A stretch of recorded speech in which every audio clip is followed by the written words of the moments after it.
હું મારી વાતની શરૂઆત કરું એ પહેલા આજે એક પવિત્ર અને ઐતિહાસિક બનાસકાંઠાની ભૂમિ ઉપર છું અને આપ સૌ આ વિશાળ સંખ્યામાં અહીં ઉપસ્થિત છો. તો મારી વાતની શરૂઆત કરું એ પહેલા મારે આપ સૌનો એટલા માટે આભાર માનવો છે કે આપે સમગ્ર ગુજરાત અને દેશને એક નવો રસ્તો બતાવ્યો છે. બનાસકાંઠાની ભૂમિએ અહંકાર સામે એક પડકાર ફેંક્યો છે. પહેલી વખત ક્યાંય રાજકારણમાં એવું જોવા મળ્યું, નહીતર તો ઉમેદવાર હોય ને એની પાસે પૈસા લેવા લાઈન થાય. આ પહેલી વખત એવું બન્યું કે બનાસની બેન ગેનીબેન માટે પૈસા દેવા લાઈન લાગે છે. પહેલી વખત એવું બન્યું કે એનો એક એક મતદાતા કહે છે કે નોટ આપીશું, વોટ પણ આપીશું અને અહંકારને તોડીને રહીશું. આ પ્રથા પાડવા માટે હું બનાસકાંઠાના એક એક મતદાતાને નતમસ્તકે સૌનો આભાર માનીને નમન કરું છું. આ તમારી ખાનદાની છે, જેની પાસે આખી સોનાની નગરી હતી ને, લંકેશ, શસ્ત્ર શાસ્ત્ર સત્તા સંપત્તિ બધું જ હતું એના પાસે. પણ એના પાસે જ્યારે અહંકાર આવ્યો ત્યારે અહંકાર કોઈ બહુ મોટી ભગવાન રામે સેના લઈને નહોતું જવું પડ્યું. સોનાની નગરીને ટક્કર આપવા માટે સોનાની નગરી લઈને નહોતું જવું પડ્યું. સત્યના રાસ્તે ભગવાન શ્રી રામની સાથે કોઈ વાનર સેના હતી, તો કોઈ પક્ષી હતા, કોઈ પશુ હતા અને એની સેના હતી અને સોનાની નગરી ધ્વંસ થઈ હતી. આજે એ જ વસ્તુ બનાસકાંઠામાં થશે. એક બાજુ અહંકાર છે અને બીજી બાજુ પ્યારથી લોકોની સાથે રહેતી આ ઝાંસીની રાણી જેવી ગેનીબેન છે.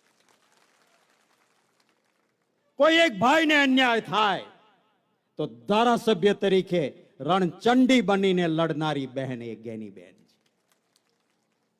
આપ સૌને વિનંતી કરું છું કે જે સોનાની નગરી હતી એ સોનાની નગરીને ધ્વંસ કરવા માટે જ્યારે સેતુ બનતો હતો ત્યારે એક પક્ષી ચાંચમાં પાંદડું લઈને જતું હતું અને કોઈ જાંબુવન જેવા આપણા અહીં બેઠા છે ને આ લાઈનમાં નેતાઓ, એ જગદીશભાઈ હોય, રઘુભાઈ હોય, આમ કિરીટભાઈ હોય, આમ અમારા ધારાસભ્યશ્રીઓ હોય, કાંતિભાઈ ખરાડી હોય, આમ શિવાબાપા ભૂરિયાથી માંડીને આખી લાઈન આમ ગઢવી બેઠા છે અમારા ત્યાં સુધી, આમ અમૃતજી બેઠા છે. આ બધા છે ને એક બનીને મદદ કરે છે. એમાં મેં કહ્યું એમ નાનું પક્ષી પાંદડું લઈને જતું હતું તો જાંબુવન જેવા મોટા ડુંગરા લઈને નાખતા હતા.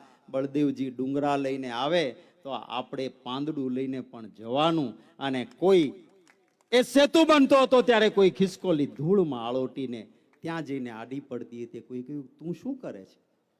તો કે મારી પાસે બીજું નથી પણ આ રૂવાટી છે એના ઉપર કંઈક ધૂળ ચોટે, ત્યાં સેતુમાં જઈને આડી પડું તો થોડીક ધૂળ પડે તો મારું પણ યોગદાન રહે. આ ભાવનાથી લંકા ધ્વંસ થઈ હતી.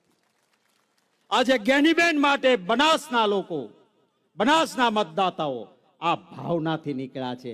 એટલે વિજય ગેનીબેનનો નહીં, આપ સૌનો થવાનો છે. હમણાં અમારા જિગ્નેશભાઈ કહેતા હતા ને, સામાન્ય માણસનું પ્રતિનિધિત્વ કરનારી આ ગેનીબેન છે.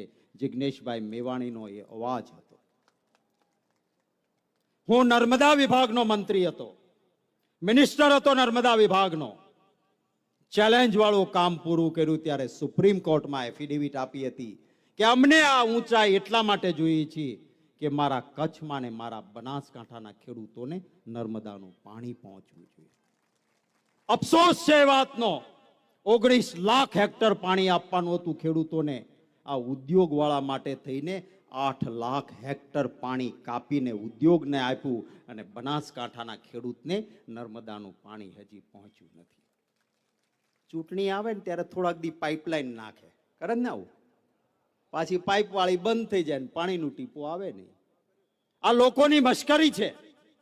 બનાસ ને નર્મદાનું પાણી મેળવવાનો અધિકાર છે અને ભારતીય જનતા પાર્ટીએ નથી આપ્યું. એનો બદલો લેવાનો દિવસ એટલે પંજાના નિશાન પર મત આપજો. એક નેતાનો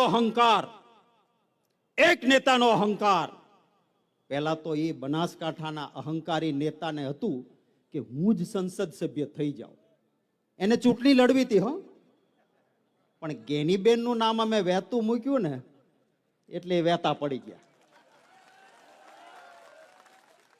પછી એને એમ થયું કે ભાજપમાં બીજો કોઈ મોટો નેતા લડવા જાય ને એને ટિકિટ ભાજપની મળે તો મારા કરતા એ મોટો થાય તો એને ટિકિટ નહીં.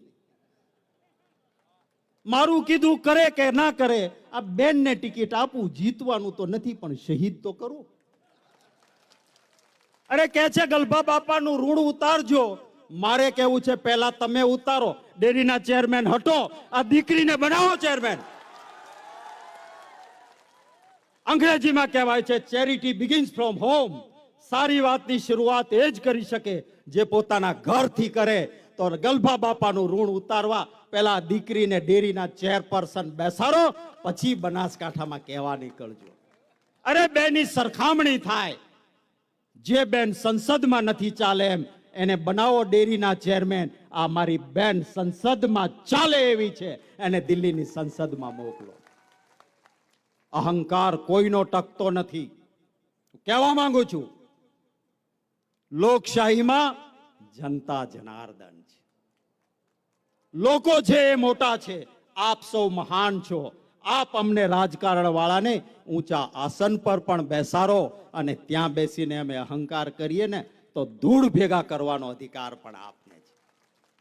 અને આ દિવસ એટલે મતદાનનો દિવસ છે. આપ આવ્યા છો અહીંયા, મામેરું પણ ભરો છો, પણ એ દિવસે આળસ ન કરતા એટલું કહેવા આવ્યો છું. આળસ નહીં કરતા.